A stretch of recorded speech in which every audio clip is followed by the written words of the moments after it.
Gross profit निकालने की बात कर रहे हैं। ग्रॉस प्रॉफिट कैसे निकाला जाता है? तो सबसे पहले क्वेश्चन में आपको जरूरत पड़ती है किसकी?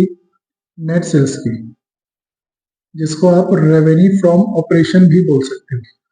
इसमें से आपको माइनस करना पड़ेगा किसे? कॉस्ट ऑफ गुड्स सोल्ड, क्योंकि ऊपर निकालनी सीखी हुई आपने।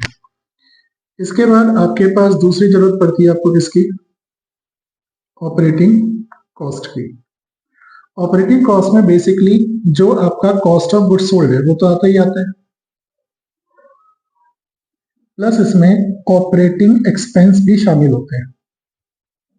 ऑपरेटिंग एक्सपेंस मतलब बिजनेस को चलाने के नेसेसरी खर्चे होते हैं। तो इसमें बेसिकली खर्चा जो आता है वो ऑफिस का खर्चा आता है, ऑफिस एंड एडमिनिस्ट्रेटिव एक्सपेंसेस। दूसरा माल को बेचने का खर्चा आता है जिसे सेलिंग एंड डिस्ट्रीब्यूशन एक्सपेंस बोलते हैं। एंड तीसरा आपके पास होता है डेप्रिसिएशन। इन तीनों को अगर आप ऐड कर दो तो आपके पास क्या निकल आएगा? Operating expense. ध्यान रखना, ऑपरेटिंग कॉस्ट में ऑपरेटिंग एक्सपेंस शामिल होते हैं, दोनों एक जैसे नहीं होते।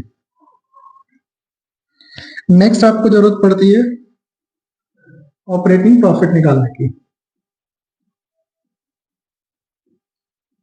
ऑपरेटिंग प्रॉफिट जब निकालते हैं तो हमारे पास नेट सेल्स जो दे रखी होती है, जिसको रेवेन्यू फ्रॉम ऑपरेशन कहते हैं, इसमें से ऑपरेटिंग कॉस्ट को माइनस कर देते हैं।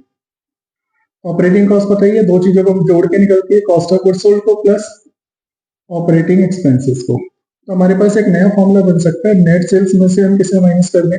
कॉस्ट ऑफ गुड्स सोल्ड को और ऑपरेटिंग एक्सपेंसेस को। सेल्स में से सीओजीएस को माइनस करते हैं तो इसे ग्रॉस प्रॉफिट कहते हैं। तो हमारा ग्रॉस प्रॉफिट अगर दे रखा है तो उसमें से हम किसे माइनस कर सकते हैं? ऑपरेटिंग एक्सपेंसेस को। नेक्स्ट हमारे पास आता है operating profit ratio. Operating profit निकाले सर। इसके बाद हमारे पास है नेट प्रॉफिट।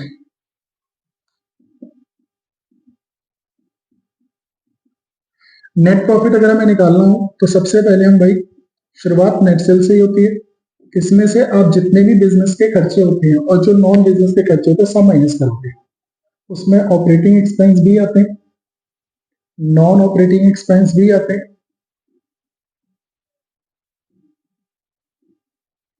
और ऐसी इनकम जो बिजनेस में कभी कभी होती है, बिजनेस की नहीं है, जैसे नॉन ऑपरेटिंग इनकम बोलते हैं, ये प्लस होते हैं।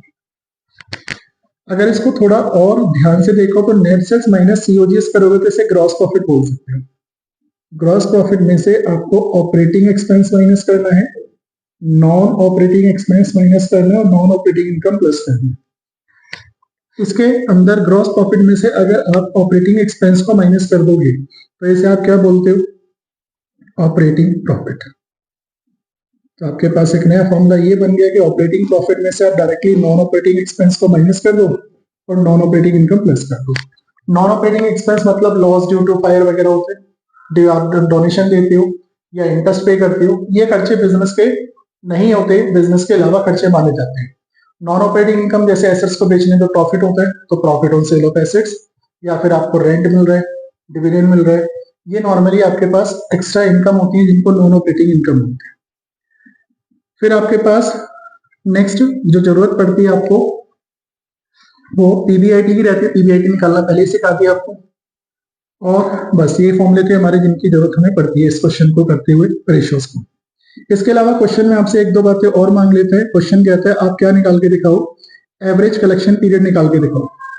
एवरेज कलेक्शन पीरियड मींस आपने डेटर्स से कितने दिन में पैसा रिसीव किया, उसके लिए निकाला जाता है। अगर मंथ में चाहिए तो 12 मंथ्स लिखोगे, डेज में चाहिए तो 365 डेज लिख दोगे, वीक में चाहिए तो 52 वीक्स लिख दोगे।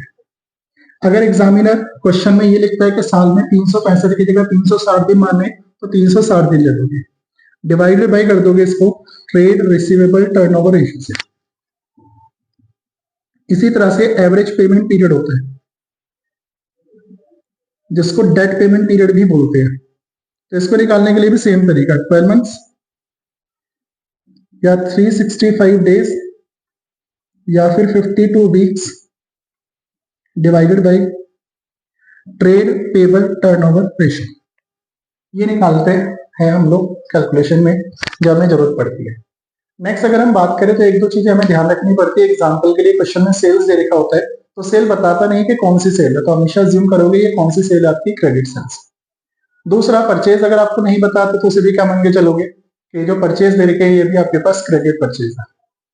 तीसरा, क्वेश्चन में अगर आपको प्रोविजन फॉर डाउटफुल डेट्स मिल जाते हैं तो उसको हमेशा क्या करना है, इग्नोर कर देना है। चौथा, आपके पास इसमें करते टाइम पर अगर कभी भी सिंगल ही वैल्यू दे रखी है डेटर की या बिल्स रिसीवेबल की, तो उसको ऑलरेडी एवरेज ही मानते हैं, उसको आपको डिवाइड करने की जरूरत नहीं है। ये कुछ बातें हैं जब आप रेशियोज को निकालोगे। बाकी सबके स्टैंडर्ड रेशियोज भी बता रखे हैं, जैसे करंट रेशियो की बात करें तो वो 2:1 अच्छी मानी जाती है। क्विक रेशियो की बात की जाए तो 1:1 अच्छी मानी जाती है। डेट इक्विटी रेशियो की बात करी जाए तो 2:1 मानी जाती है। और बाकी रेशियोज में ये होता है, आपको देखना होता है अगर वो आपके बेनिफिशियल वाली है तो हायर द बेटर है, अगर वो आपकी कॉस्ट या एक्सपेंस वगैरह की बात करता है तो वहां पे लोअर द बेटर रहती है। इस तरीके से हमारे पास इस रेशियोज के चैप्टर के अंदर जो भी फॉर्मूले यूज हो सकते हैं, मैंने सारे फॉर्मूले आपके साथ डिस्कस कर दिए। ठीक है।